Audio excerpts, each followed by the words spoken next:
We're doing a giveaway. It's not just another regular old BS giveaway, but it's a way to raise awareness to the Wild Sheep Society's Act Now campaign. We're giving away a Kifaru pack, a Whoopee, a Frontiersman Gear knife, a full set of Sitka Storm front gear. Hell, we're even going to throw in some shirts and a hat from our store. The whole goal is to get people to be aware of the Act Now campaign and really send the message that our community wants wildlife to be managed by science, not by whoever celebrity is yelling the loudest. To sign up, get over to our Instagram at Wilderness Locals and look for the photo of the sheep with the Act Now giveaway graphic. Get on it, folks. Let's make a difference.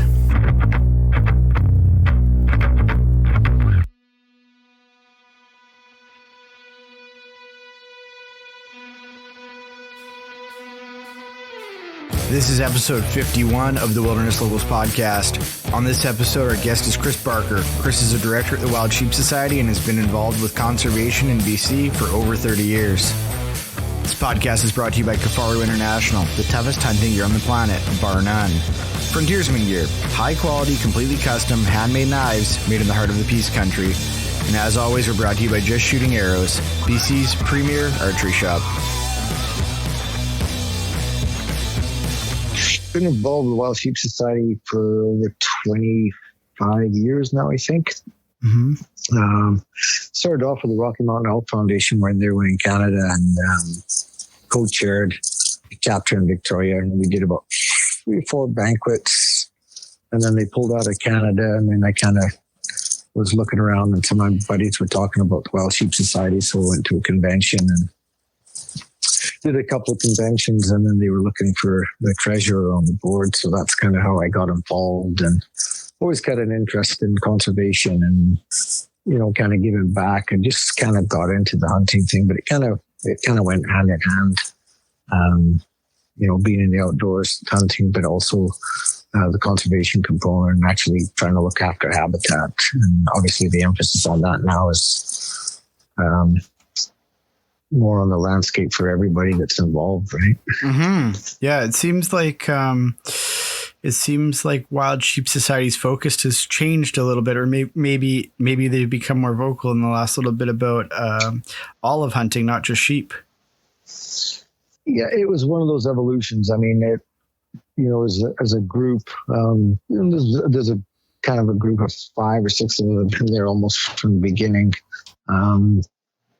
For basically the same amount of time as I've been involved. So we're still kind of hanging around, and then we've got a great board with all these young guys that are involved. And, you know, we were always focused on wild sheep conservation and habitat and disease and, you know, all the nuances that go along with the sheep. And then as things have rolled along, and we don't seem to be getting, I'm cautious how I say this, but, you know, I think a lot of hunters' voices weren't being heard, or we weren't being corrected. Mm-hmm. And we kind of recognized that because we've all, you know, we're all hunters, and we were, you know, we're passionate about sheep, but we hunt other species as well. But, you know, I had a meeting with the Liberal Party before the last election, and Cora Lee from Cornell, she posed the question. She goes, well, why is sheep doing okay and other animals aren't? I said, because they've got a voice, and they've got an advocacy group for other species don't have that voice or that advocacy representing or bringing it to the light, or, you know, either political, the non-hunting public, or any of those measures that we're all trying to represent now, and trying to get our message out about who we are, why we do it, what it represents to wildlife and the habitats and the landscape, even, you know, just for wildlife, even for, you know, for whatever use that outdoor purpose may be. So I think that's the shift, is that, you know, for a small membership, I think we're over 1,000 now, but, you know, a few years ago we were only 350, but we started making, you know, we didn't want to take on more than we could chew off, right? We didn't want to outrun our headlights, and I know there's all those paraphrases you can use there, but yeah, I think that's part of why our membership's grown, is because of what we're saying and how we're saying it, and how inclusive we've been throughout moving forward. Yeah. Wow. So you've been at it a long time, and we were just saying a minute ago, you started off you said Vernon, right? Yep. Started off hunting in Vernon, and basically I usually start these things with, who are you? What do you do? And how did you get started hunting? But I think folks may already have figured it out that you're Chris Barker from Wild Sheep Society, BC. You're one of the directors there, and you've been there, like you said, for 25 years. And sounds like you started off in Vernon. So I guess I'll just back up a bit more, Tyler. Yeah, please. I was actually born in the UK. Lived in the UK until I was about 10. So when I lived in the UK, my grandfather used to take me fishing at the dams around Sheffield, and we'd go fishing. And that's kind of what started the interest in the outdoors, was fishing with my grandfather. So when we emigrated to Canada, we moved to George, and we were in Prince George for just a couple of years, and then we moved down to Vernon. And then when we moved to Vernon, my grandparents immigrated, and they ended up living with us. So I continued fishing with my grandfather, and we did a lot of rainbow trout fishing. And as I got older, I had friends around Vernon, and they've been lifelong hunting buddies. So one of my best friends in Vernon, I still hunt with them, not as often as we used to, but we pretty well talk once a week, and we still try and get out there. And started off doing the archery thing, and hunting grouse, mule deer, and then just kind of blossomed from there. Yeah. Wow, that's awesome. So you've kind of seen a lot of changes in the province over the years then. Yeah, it's definitely changed from when I got in, basically started hunting in the 80s, and, mule deer numbers in the Okanagan Valley were, we thought they were okay at the time. And, by today's standards, it's like, oh my goodness, it was unbelievable, hunting mule deer in that area. And we didn't really hunt. There wasn't a lot of moose around the Okanagan at that time. Mm-hmm. And we just kind of focused on mule deer and on white-tailed deer a little bit, and, a bit of bear hunting. But, if we were going to go moose hunting, we were heading up north. We didn't really bother with the LEH stuff in the Chilcote or over in the Kootenays. We just went right to, around Dawson Creek. We started moose hunting up there. Mm-hmm. So that's, you see that shift up there, and we've seen the shift up there. We were moose hunting up there, and then we started, we're driving around, and we're seeing deer all over the place. And, being from Vernon, both me and Rod were right into mule deer hunting, and my buddy goes, what do you want to shoot those things for? And so we actually got in a mule deer hunt, and we were driving up there, and it was nothing to see over 200 mule deer in the morning, mm-hmm. Driving around Dawson Creek. And, as resource extraction took over and roads and ingress, it increased access. They opened up the hunting seasons, they opened up those seasons, and you just saw that population decline, mm-hmm. to where it's almost tragic. Well, it is tragic from what it was to what it is now. Mm-hmm. And how do we go about recovering that component, and actually putting the focus on conservation and wildlife and populations, and trying to reestablish that just for the next generation to come in. And that's kind of what I look at is I think we missed when the change happens, it's so gradual, you don't recognize it until you look back and say, okay, where did that go? And what are we missing? And it's like, what could we have done? And I don't, as you get older, you don't realize the nuances of what we could have done. And I think that's part of what's happening now. And it's great to see our membership and the age, I'll go age class, but, so many younger members and people like yourself, Tyler, and our board, they're all, in the 30s, whereas we're getting a bit long on the tooth, but, those guys are the ones that they're recognizing, and they're listening to what's happening, and they've seen the nuances of the changes and what's going on in the landscape. So I think that's, it's driving a whole bunch of stuff, but it's that whole shift has occurred, whether it was moose, whether it was elk, whether it was mule deer. we could talk about predators, but I think they seem to be holding their own right now. And obviously grizzly bear numbers are going to be going up with the loss of that season. So there's all those dynamics that have come into play. But and then, like I say, the habitat component and forestry. So it depends on. There's so many rabbit holes we could go down. Yeah, and I'll kind of let you guide us a little bit there, Tucker. Yeah, for sure. Before we get too far into some of the more nuanced stuff and kind of what you're up to at Wild Sheep and what the focuses are there. I'd love to hear kind of how you got bit by the sheep bug and I know you said you were big over, you were into Rocky Mountain Elk Foundation when they were in BC or in Canada rather.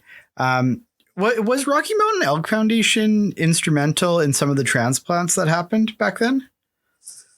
They were part and parcel of some of them.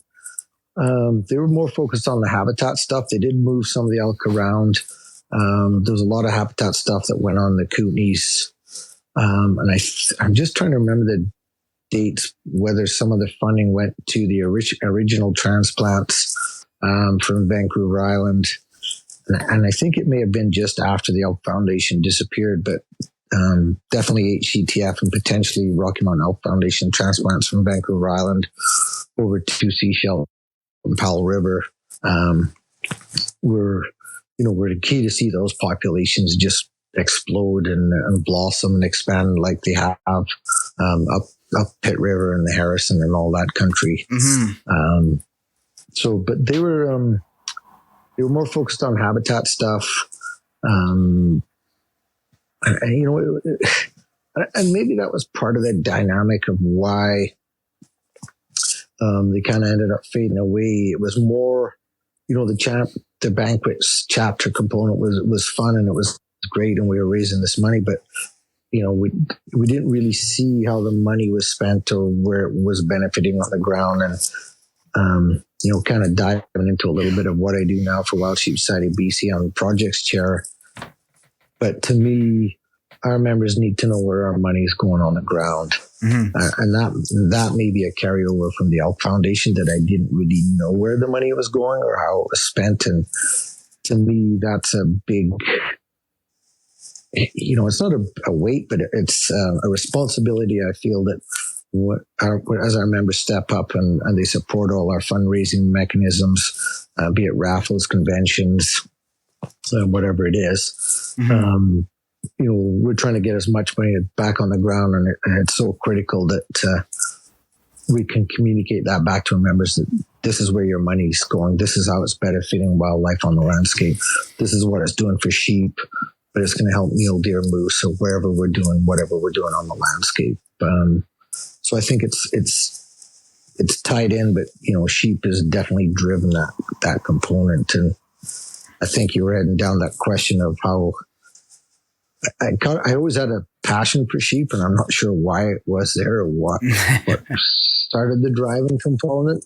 I always knew I wanted to hunt sheep, and I probably said this on other podcasts, but I was flying with my dad from Vernon down to Penticton. We were flying over Okanagan Mountain Park, and I knew there was sheep in the area. I'd never seen a sheep in there, but we were flying over right where the fire burned the park, and I was thinking that looks like it should be good sheep hunting, sheep country. And I think I was probably 12 or 15 at the time, so I had no concept at all of what it was about or what it was doing. So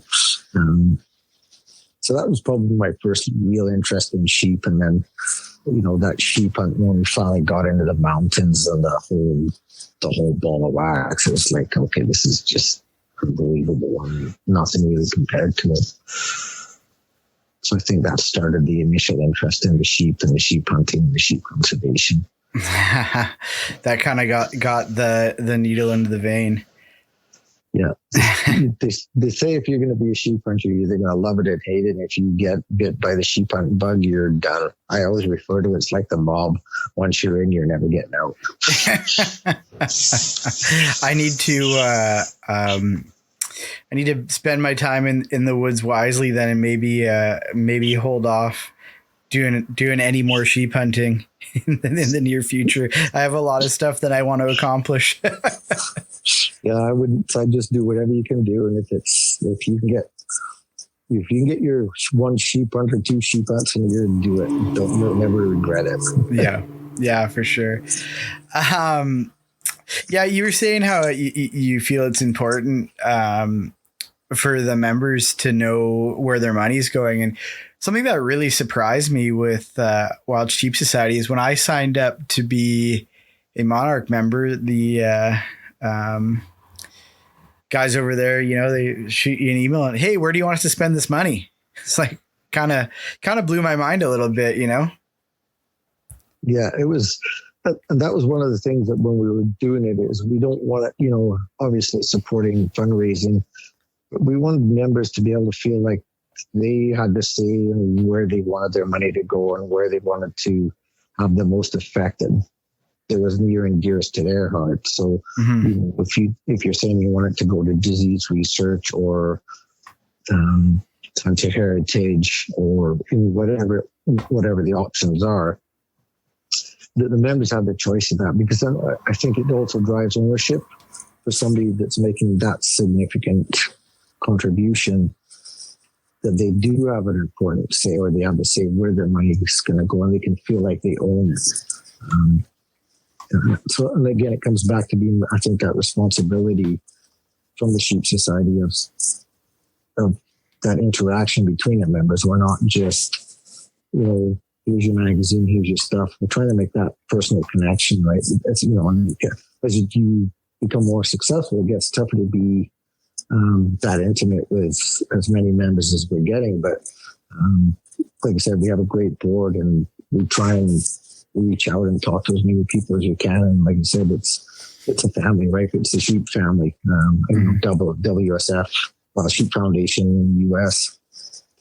That's their motto at their convention, welcome to the sheep family. And it truly is, right? You can talk to people that are so passionate about sheep, and they're so like-minded.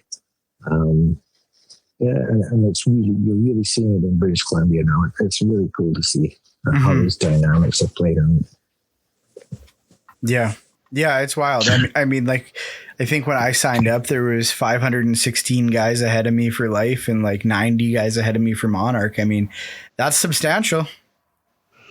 Yeah, and the buy-in from the membership. I can remember we were when we first started the Life membership and what we used to charge for it, and to try and get to 100 was almost the one hurdle. It's like each number becomes a hurdle, right? And I think I was just talking to Michael Serby, our executive director, last week, and he said we're at 95 Monarch members right now. That's awesome. So, something for somebody to look out. We are going to keep 100. So I don't know if I'm letting the cat out of the bag here, but didn't hear it first now. But at next year's convention, we're going to auction off Monarch number 100 off at the convention. Oh, nice. Nice. That's cool. Yeah. Well, I guess you're letting the cat out of the bag then. So since you're the kind of projects chair, maybe we should talk about the kind of 6 places that you can kind of put your cash when you become I think it's Life member, right? That's when you do that, or is it Monarch? I can't remember. It's Monarch. So in order to become a Monarch member, you've got to become a Life member first. Yep. So you become a Life member, and then you can join up as a Monarch member. And then we have, I shouldn't know how many different levels of Monarch membership we have, but we've kind of made it so that it can be unlimited. But the original Monarch membership was $1,500. You become a Monarch member, and we have a payment plan set up, so it's not onerous for somebody to make that commitment. We can do it over a period of time. And then we go to a silver and a gold. And I think we're up to, I think it's a platinum. I think it's 50,000. Yeah. And some guys are heading towards 100,000 components. So it's unbelievable the buy-in that we've got through this program. So then, like you said, so we've got the different levels of the Monarch membership, and then obviously those members can direct the funds where they want to go. So one of them is disease research or disease mitigation. Hunter Heritage, which is our One Campfire program, which is strictly about educating the non-hunting public about conservation, getting in the outdoors. And if you haven't seen it, we've always got stuff on Facebook and Instagram at One Campfire, which is so that money is a lot of it's been driven through our Hunter Heritage program, which is a contribution component. We've done land acquisitions in the Granby. We've done 2 land acquisitions in the Granby to secure wild sheep habitat for California bighorn sheep around Grand Forks, that was another opportunity for your Monarch dollars to go on the ground. And then we did some fundraising around that component, which was supported unbelievably and allowing us to make significant contributions for those land purchases. It can go to other. So other is, if you don't know where you want the money to go, other is what's the most needed component of the Wild Sheep Society of BC, whether it's, it could be a membership drive, it could be supporting our yearly bills, it could be a project that we have that's come from nowhere that we need to direct funds to. So that one's really left up to the board where that other money goes. And then we have other projects. So, we're doing well on the Fraser. I won't dive too deep into that one yet, but we're doing the treatment component on trying to make wild sheep ribs maybe free on the Fraser River. And then we've got burning projects up north, and we're doing some invasive weeds. We've got all these projects out there, and then so anybody can say, "Yeah, I would like my money to go to that project." So it could be weeds in the Kootenays, or it could be a burn up north. It could be disease testing on wild sheep and on stone sheep. So there's so many options for members to direct their funds. It's I don't know if any other wild sheep chapter and affiliate of WSF that has the same component that we do with our Monarch membership. So we just thought it was a great idea for our members to be able to have that choice of where they want to go and make a difference. Yeah. That they feel are making a difference. Yeah. It's very cool.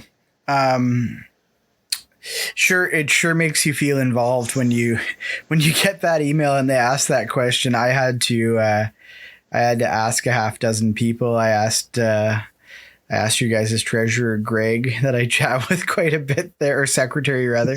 And I asked my hunting mentor, Ronnie, too, and they had conflicting answers. So I had a hard decision. Yeah. That's a good thing to have, right? It's like not to have those choices. I think we need to be doing that much out there to help our wild sheep populations, then that's what we need to be doing. One of the things we did a few years back with the board was our goal was to have wild sheep projects in every region where there was wild sheep. And for the last 3 to 4 years, we've managed to achieve that. We've got wild sheep projects in Region 3, Region 4, Region 5, Region 6, Region 7, both A and B, and Region 8. Nice. And that, so we want to make sure that everybody's kind of covered. And, a lot of this stuff is developed with the regional biologists throughout the province. And that, that's another great relationship that we've managed to build over the years working with our regional bios, that we can have that rapport and that trust with them, that, we can say we're interested in doing this, or they're going, can you support this? And it's really interactive. Again, kind of like our membership, but it's we don't have a funding intake deadline date. we've been asked a couple of times, should we do that? And I kind of, rightly or wrongly, I always push back and say, limits on when we have a fund, we become just a funding component. Whereas, as if we get a request for some funds, we start to become a partner in that project. And to me, that's key. We need to be the partner in the project. We need to be driving the projects on behalf of our members. However, that project gets set up. And that's another thing I think we need to talk about is just the collaboration on the landscape for being successful. It's not just Wild Sheep Society of BC. It's First Nations, it's guide outfitters, it's hunters that aren't part of an organization, it's BC Wildlife Federation, GABC. It's starting to become the whole collaborative approach, which really needs to happen for the benefit of conservation of sheep. If we're all talking the same language about conservation, and we're not talking about which piece of the pie we get, because maybe when we're talking about piece of the pie, that's just a selfish attitude. It needs to be that collaborative approach for the benefit of sheep and habitat and landscapes. It's got to be kept. It's got to be collaborative, and we can't be leaving one component out. We're going to have differences of opinion how we should get to an objective or a goal, but I think as long as we all talking the same language and the same objectives, we're eventually going to get there. And that's kind of what I'm seeing now is this whole approach of how we achieve conservation for wild sheep on the landscape. Very cool. So as a guy that's been in this conservation space, obviously donating and volunteering a lot of your time and energy and I mean, for sure money too. What keeps you going? Like, what is it that keeps you going to these meetings and working for the, for all of us, right? That's a great question, Tyler. And it's, I think there's a lot of components in there.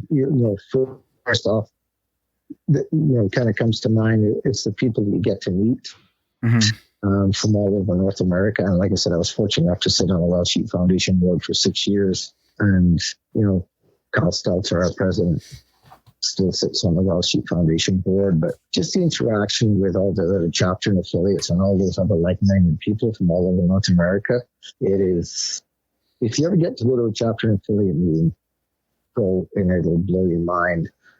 How those people interact and are so like-minded and so passionate about the conservation component. So, first and foremost,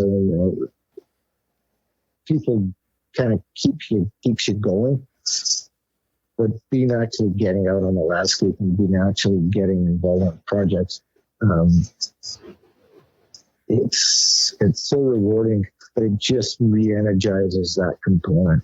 So I was fortunate enough to get out this early spring and help with the treatment on the Fraser and just actually be interactive with wild sheep, taking fecal samples, hobbling, blindfolding, just doing that.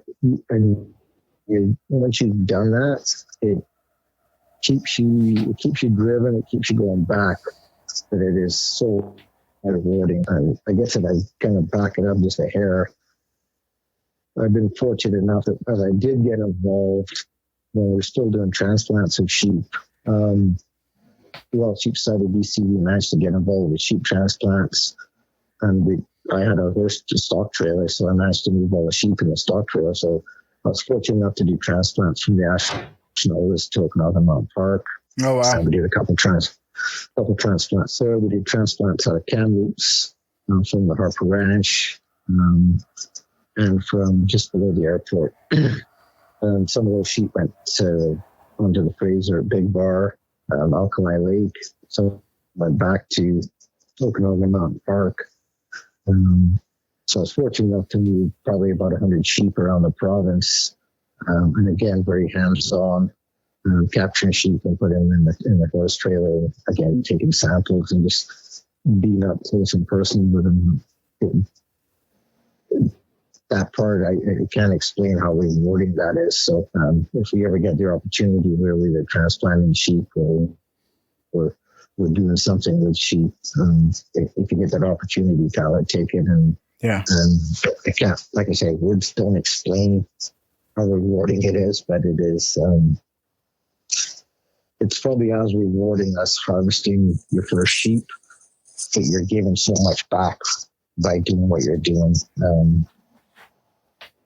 That it kind of overshines that component. Mm-hmm. So that, that part keeps you going. But then as you go to meetings and you're trying to do this and we're trying to do that, again, you're down with around those other like-minded people. And like I say, every time you go to a meeting or you're on a meeting, you come back, you re-energize and it just revitalizes you yourself, and you just keep pushing ahead. And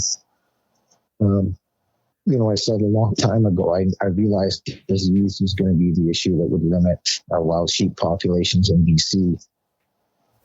And I said if we ever get disease sorted out within the province, that all we were focused on is habitat work for our wild sheep, then I could probably retire from doing what I'm doing.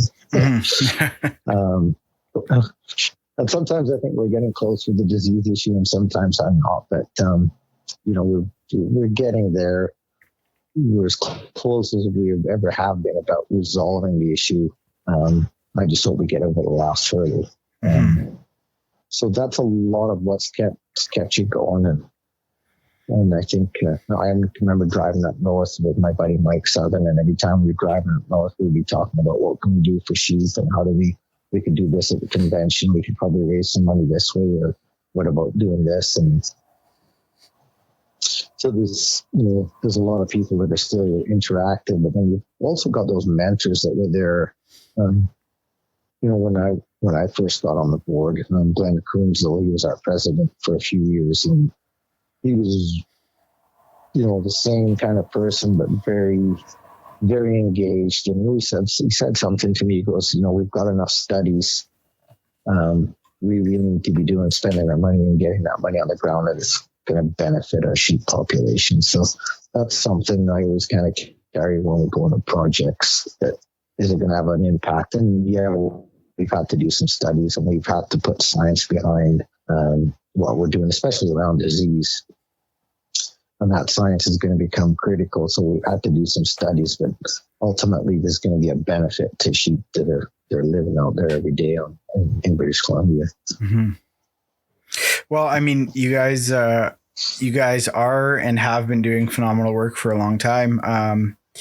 I'm a big fan of reading all those old 60s, 70s, and 80s ranching / hunting books, and many of them talk about how the work that different conservation organizations have actually had sheep doing well and on the way to doing well, right? Which seems to be the standout case of that in our province, right? Is there any other species that has taken as well to our conservation efforts as sheep? I think back, earlier, I think most of our species did benefit, from the original conservation components. And I think what's deferred it probably is industry, and then maybe I'll probably get yelled at maybe by some of your listeners, but, habitat components have changed. And I'll point to logging and logging practices. I'm not going to blame the industry, but we've allowed it to happen. Government's allowed it to happen. Mm-hmm. And the industry is going to do it because it's profit related. And if they can do it, that's obviously why they'll do it. But we need to make a significant shift now from what industry demands are on the landscape around logging or mining, and have a more of a holistic approach on what we're going to do on the landscape.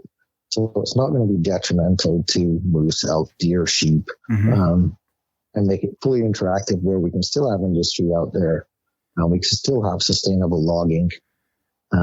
but it's still going to be beneficial to wildlife. So we're going to have to leave trees where we need to leave trees in right locations. We're going to have grasslands where there's supposed to be grasslands. We can't keep putting fires out and allowing tree growth to happen where grassland should be, which is obviously sheep habitat or mule deer habitat. Mm-hmm.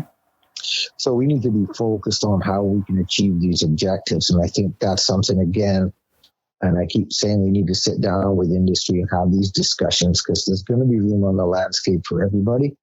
But until we're all sitting at the same table having that discussion, we're not going to achieve that objective. And government's pretty successful about keeping us segregated and not being able to kind of talk to the right people to achieve those goals. And, if that's the case, then I think we have to either engage with industry and say we need to be doing X. And we started doing that at the Okanagan around some of our burn objectives.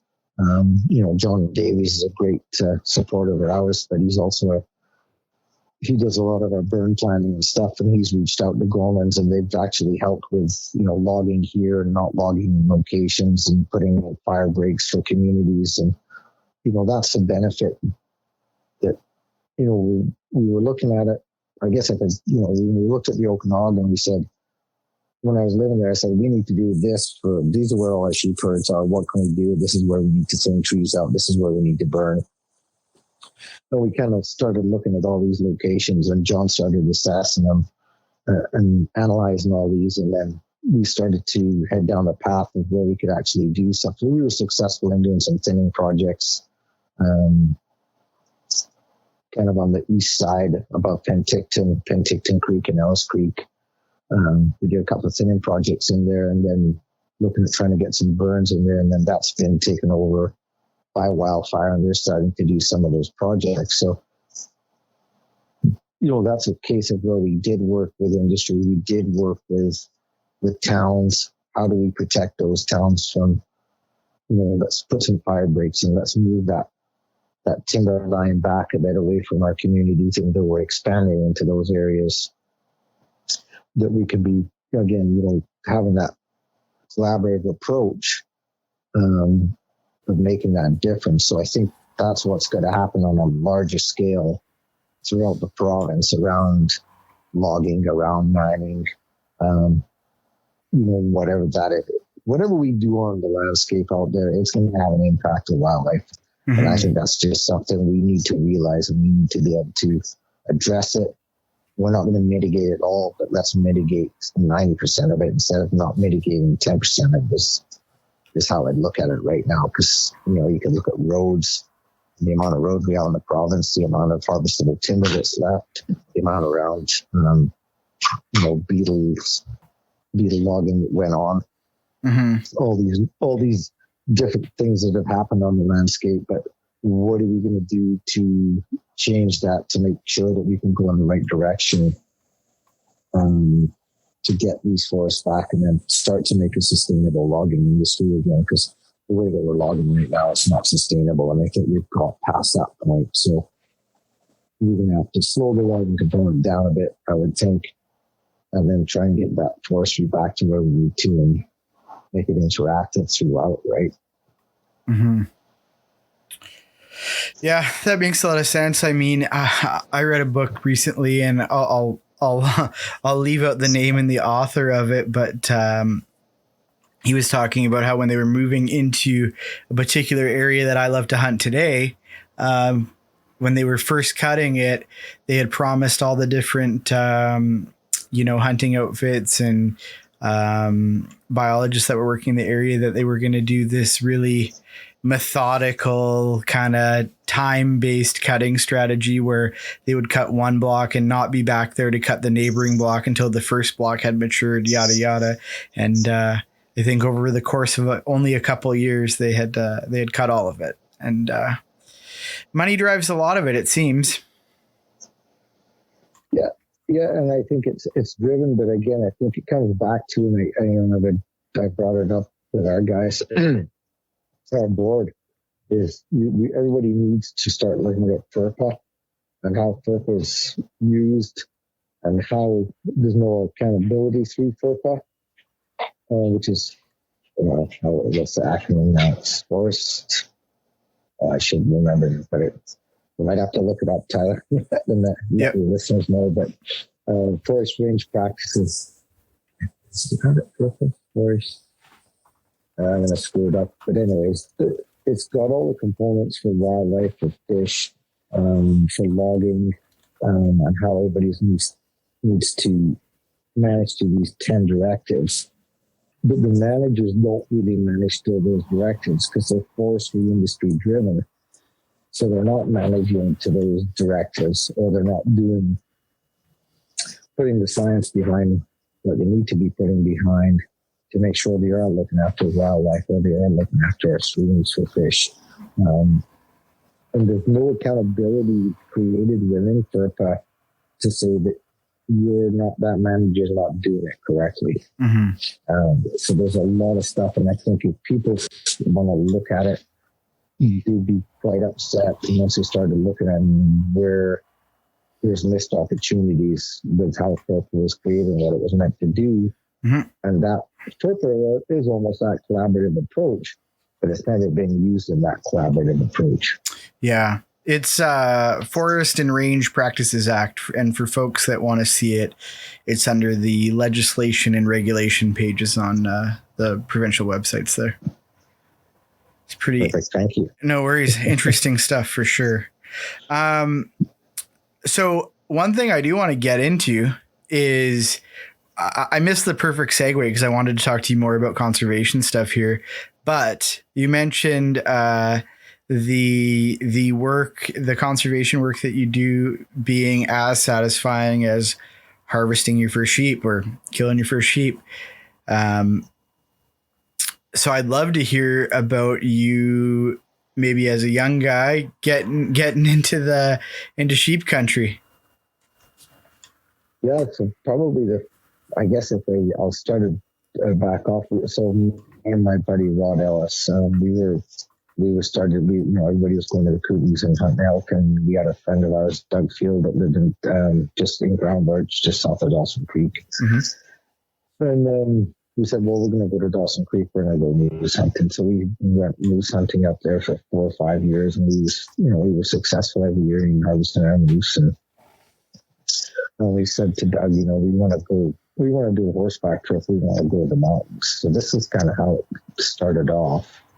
So he said, well, before we do a horse trip to the mountains, you guys have to see if you can do the horse thing. So we actually did a spring bear hunt on horseback down towards the Pine River, and we spent a week out in the bush and this bear hunt. And Doug was feeling confident with our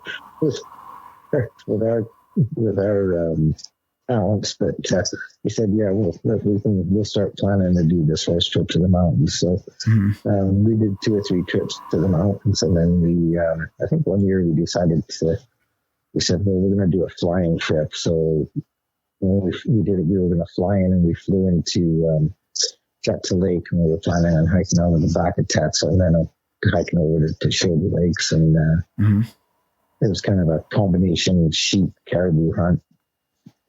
And so we landed on the lake, and first day we got out and we started hiking up the valley, and I think it was the next day Doug was fortunate enough to shoot a caribou, and we got this caribou, and right at basically the same time as that, his sole on his boot came off. So it's like, well, we've got to get back to the lake. And there was some other guys in there. We knew they were flying out. So we headed back to the lake with this caribou. We figured we would get them to fly that out. When we got down there, his boot soles off. So we had duct tape up to get him down there. And then we flew the caribou out, and the pilot had to make 2 trips with these guys. And Doug had somebody in Fort Nelson, grabbed him another pair of boots. They flew back in, and then he flew the other guy out, and he ferried us over to Shoulder Lakes, and then flew Doug another pair of boots in. And then we ended up hiking out to Shoulder Lakes. And that was kind of evolving into our first sheep hunt. So we kind of headed headed south into the mountains and hiking around the mountains, looking for sheep. And we were looking in the right places, but I don't think there were sheep on the mountain. So we were looking in the wrong places. So sheep are on specific mountains, lures on specific mountains. They're not going to be on every mountain. Yeah.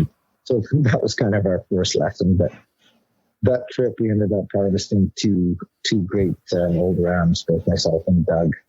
I think mine was 12 and a half years old, and I think Doug's may have been 10 and a half. Oh, wow. 11. So two really great old warrior rams. And that was, that was the first trip. And, I remember what we had, like, we start talking about gear and what we take to the mountains. We had felt packs, we had wool pants, because we had no idea what the weather was going to be like. And we had this we had a 3-man Canadian Tire tent that was useless. If we would have got rained on, we would have been screwed. So just the different components of the gear. But that was really our first sheep hunt. And then I got hooked up with my buddy Mike Southern, who got me involved with Wild Sheep Society. And I did a couple of jet boat trips with Mike and another buddy of ours, Ken, and we were fortunate to harvest a couple more stone sheep with those guys as well. So that was kind of the segue into the sheep hunting. And then we kind of did a sheep trip for probably 6-7 years. Ended up going to the Northwest Territories to harvest the Dall sheep up there. Oh, cool. Yeah. Very cool. Very cool. And so you've stayed after it. Yeah, still. I did a stone sheep hunt last year. I went with Mike. We kind of flew in, backpacked in around. I was packing my bow, and Mike was carrying the gun. Saw lots of sheep, but nothing that really got us all excited. But it was still a great trip. Just like then you get out in the mountains and we see all these rams on the mountains, and it was fantastic. Like you say, just to get out there, right? Yeah. That's awesome. I mean, so we've kind of covered a lot of the bases here. And one of the things I wanted to ask you, and I kind of always ask biologists, I mean, I just had the podcast I recorded just before this one was the mountain goat biologist, Laura Balix. And I asked her, what does she think the biggest threat to mountain goats was and is rather. And, as a guy that's been involved in wildlife conservation at a local level here in BC for over 25 years, I'd be curious to ask what is maybe a more broad question. And because you and I have the same affliction of being kind of diehard hunters, what's the biggest risk to hunting in BC right now? And the follow-up question ahead of time, how do we address it? The biggest risk to hunting right now is the education of the non-hunting public and how we interact with that hunting public and how we represent ourselves on social media. I was joking with Kyle the other day about it. As frustrated as I am with all this rhetoric, why don't we have our own protest down Douglas Street on a Friday afternoon after work and make sure, but instead of being, dressed in camo and stuff, we're all dressed in business suits and we represent the professionals, whatever background we come from. Mm-hmm. Is represented, because it's a misnomer that hunters are all rednecks. We wear flannel shirts and camo and we run around with our guns doing whatever. Yeah. And that to me is the biggest thing that we need to change. And, that's what One Campfire is about. It's about that interaction and about, what we as hunters do really represent. It's not that running gun tooting with the gun rack in the back of your truck kind of person that's doing that. It's all those misnomers that I think they're out there. But the other component of that is the multicultural component that British Columbia has become. That people from other parts of the world have moved to BC. They don't understand maybe that whole, what Canada is and how it evolved from the fur trade to where we are and how passionate we are about hunting and conservation and the North American model of conservation. None of that has been probably relayed, so all they realize is, this is Vancouver, this is downtown Victoria, this is our own little world, and I see it. Every day I listen to an AM station, and I listen to all the stuff that the announcers are talking about, and not that it's not,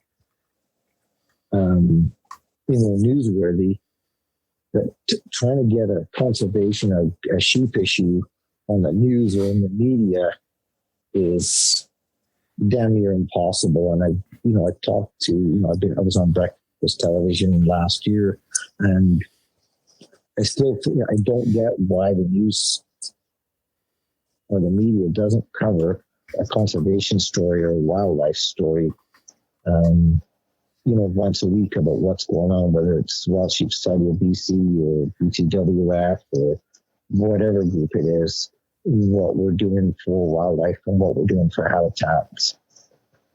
Why isn't that represented? So to me, I see that as our biggest hurdle. If we can educate people what we're about, what we do, why we're so passionate about it. And again, I think it could be, if we're too successful at it, we could end up with way more people in the backcountry, as we're seeing now, partly driven by COVID.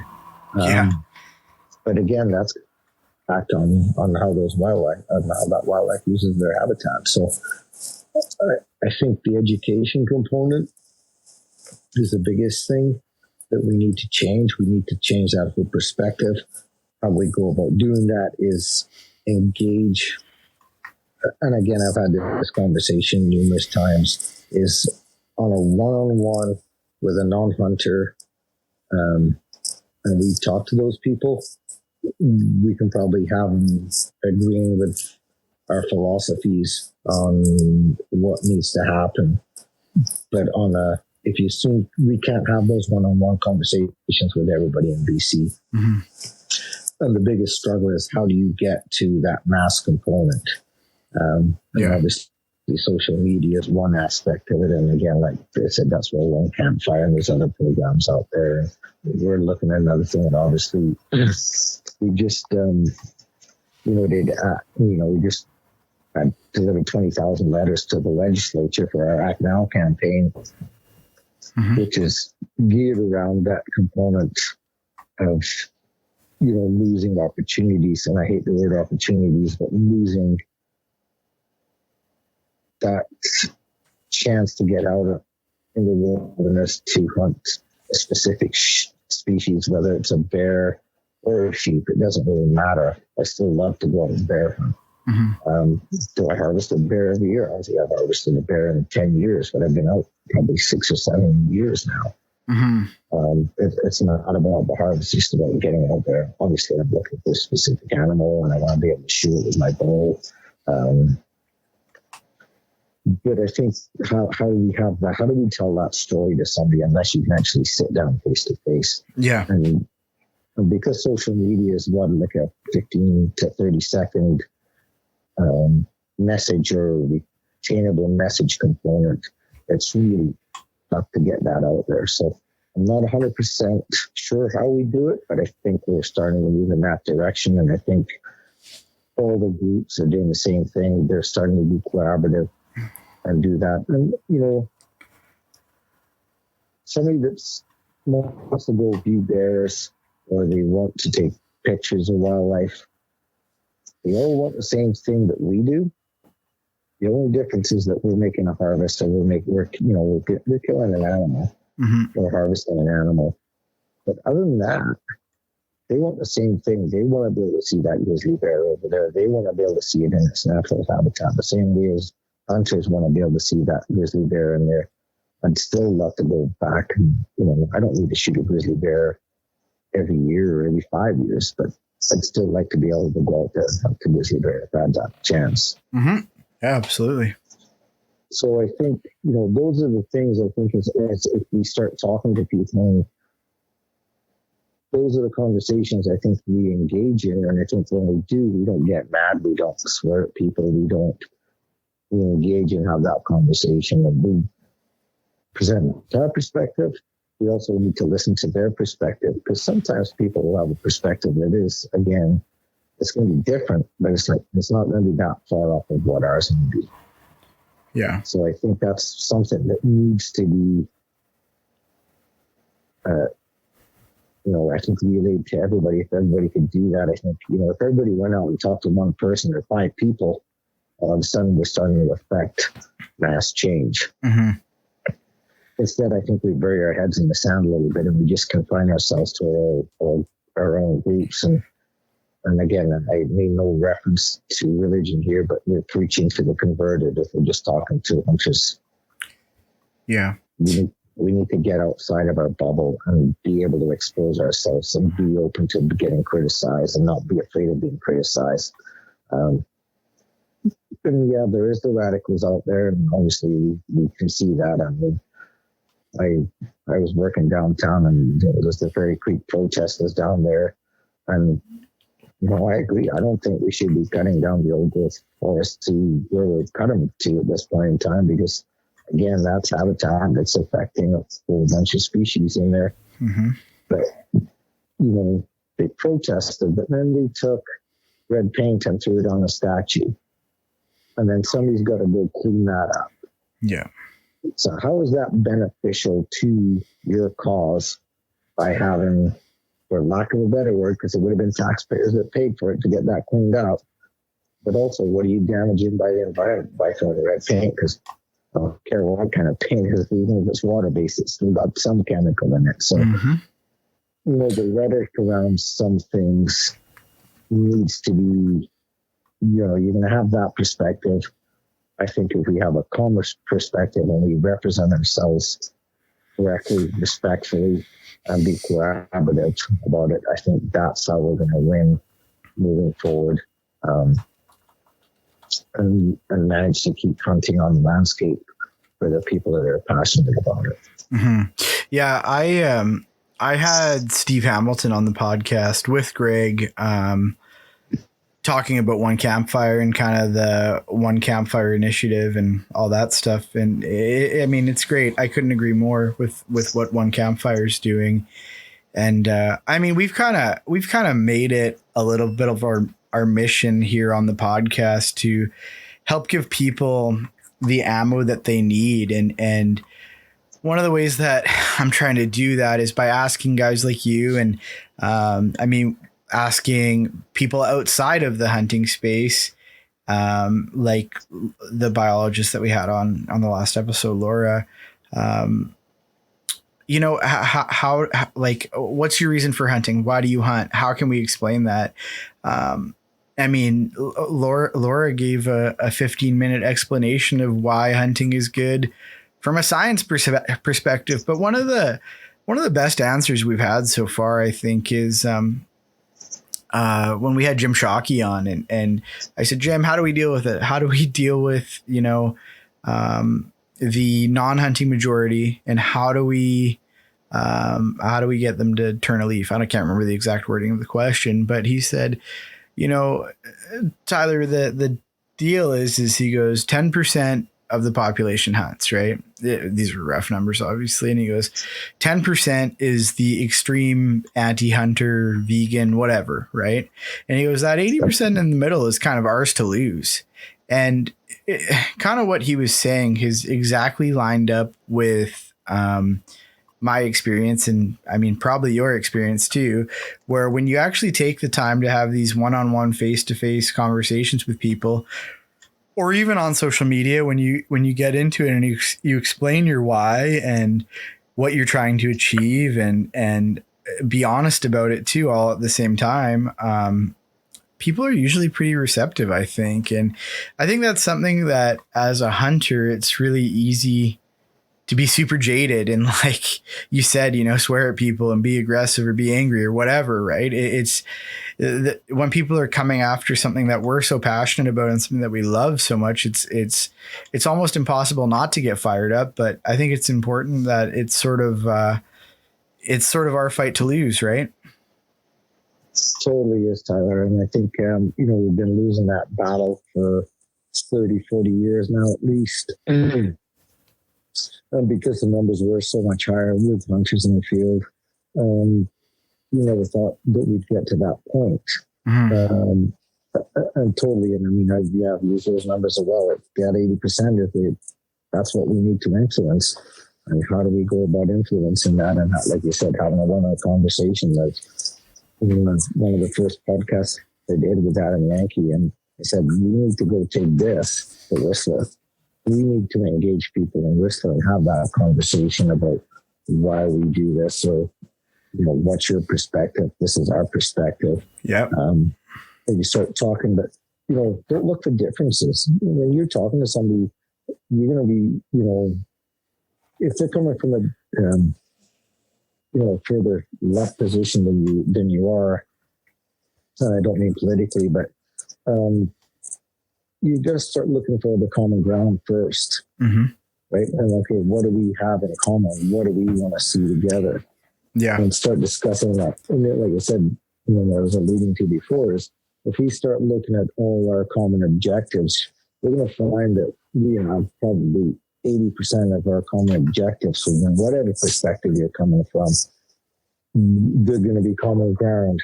There's going to be that 10 to 20% that we are not going to agree on. You may not agree on us killing an animal or harvesting an animal. Mm-hmm. That part we can't change, but let's look at the common ground. If we agree on that 80%, let's not fight over this 20% that we're never going to change. Your mind's not going to change. My mind's not going to change. But we're still going to have all these animals because we're only harvesting at a 3% rate, 2 to 3% mm-hmm. harvest rate on any species within this province. Mm-hmm. And like I said, I'm the first one. If there's a conservation concern, then that's when we need to be looking at it. And that's when we need to say, okay, then maybe we shouldn't be hunting it. Maybe we should be doing something different. But let's look at what we can do, because it's not about hunting that last animal and taking it off the landscape completely. It needs to be building those populations and looking at where we need to be and what's an objective. I talked a little bit about the Fraser River project a bit, but there used to be 4,500 sheep on the Fraser from Lillooet to Williams Lake. Mm-hmm. And I think right now we're under 1,000. Yeah. Right. So, one of my objectives when you start looking at that, and, we've made this a project committee and a Wild Sheep Study BC board objective, is we want to reestablish this population, and same as a regional biologist, we want to establish that to what it was. When you go to Churn Creek and you see 600 sheep on the Churn Creek flats. Yeah. How cool would that be, right? And, but again, there's habitat, there's predation, there's logging that's occurred. So there's all these changes that happened in the last 30 years. But we want to bring that back to what it should be. And we want to, we should be leaving it better than when we got it. Yeah, absolutely. And right now it's not better than when we received it. And I'm not referencing you, Tyler. I'm looking at myself going, what could I have done different that I missed that radical shift where those populations did? Where was my voice at that point? So I think, again, that's part of probably still why I'm as engaged as I am, because I still feel there's opportunities that we can still leave our sheep populations in this province better than what they were, try and get them back to what they were in the 80s mm-hmm. In certain locations. Yeah.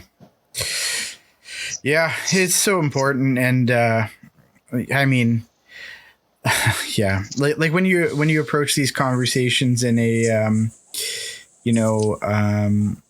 honest way with people and kind of an honest, delicate, and thoughtful way, you often have a good result, I find. And I think it's so important. So, yeah, it's awesome. Yeah. Yeah. And it's like, you almost have to, the reason I say you have to engage in that conversation is because in order for somebody to trust what you're saying, you have to actually engage for a few minutes before you can start to voice your opinion. Because if you voice your opinion immediately, you're probably going to turn that person off. So you're not even going to give them a chance to actually open up until you find out who they are. It's almost like our conversation when we started the podcast is, we hadn't talked at all. We just been texting, but just to kind of get to know one another, where you're from, what you do, family, and I'm not saying we know everything about each other, but I mean, it gives you that base relationship that you can engage in a conversation. Yeah, absolutely. And you can't be afraid to engage with a stranger, as hard as that may be. And I know that's not for everybody. Yep. But that's part of what it is being able to engage with somebody that is a stranger and having that conversation. And it is going to be difficult at times. But it's critical to being successful, I think. And, I think if, and I don't know whether anybody else has said this, but if we lose hunting off the landscape and we are not allowed to hunt anymore, it's not going to be beneficial for wildlife. Wildlife will suffer even more because there will be nobody out there caring for it. I mean, I know the amount of time that I put in and our board puts in for wild sheep conservation. If we're not allowed to hunt, we're not allowed to do that. Those dollars aren't going to be there for sheep patient or sheep habitat. So, right now, WSSBC's put over $250,000 a year for the last 2 or 3 years on the ground for wild sheep conservation in this province. That's not going to be there anymore. Yeah. There's not going to be a voice for sheep anymore. That's all going to be lost. And then is it, who's the voice? Who's going to make up for that lost component? And I think it comes back to, the original thing we were talking about when Coralie asked me, why are sheep doing okay in the province? It's because they've got an advocacy group that is conservation minded. Yes, we are hunters, but our number one purpose is to make sure that we are keeping and putting sheep on the mountain in perpetuity for British Columbians. Absolutely. That's awesome. That's a good spot for us to end, I think. Chris, thank you so much for coming on. I appreciate everything that you do, and I appreciate your time and your hard work. And yeah, awesome. Next time you come on, I'm going to have to get you to tell some more hunting stories, and we'll have to talk archery. Definitely can definitely dive into the archery and some of the hunts there. So there's a few stories there too. I don't doubt it. I mean, the hardest thing to get somebody talking about is a sheep hunter about sheep hunting stories. So maybe we'll forego those and hear about some elk hunting stories or something else. Yeah, there's a few, probably more moose and bears, goat stories and stuff. But no, like I said, I really appreciate your opportunity, Tyler, and just to talk, get the word out to your listeners. Yeah, it's always great. It's always great to be on a podcast and just share thoughts and what Wild Sheep Society BC is doing. I didn't really dive into projects that much tonight, but we're doing some unbelievable stuff on the landscape for sheep within the province. So that's probably a whole other podcast. But I really appreciate the opportunity to chat with you and talk to you tonight. For sure. Well, we're banging the Wild Sheep Society BC drum as hard as we can, and we urge everyone we can to contribute as much as they can, and the payment plans and all that kind of stuff make it affordable. You can do something that fits your budget to help out hunting here in BC, and it's huge. You guys are doing a great job. No, that's awesome, Tyler. And I had a member ask a question, and he goes, if I could only afford one thing, where would the best place for me to spend my money? I said, if you can spend your money, buy raffle tickets. So all those raffles that we do, that money goes right back on the ground into a project.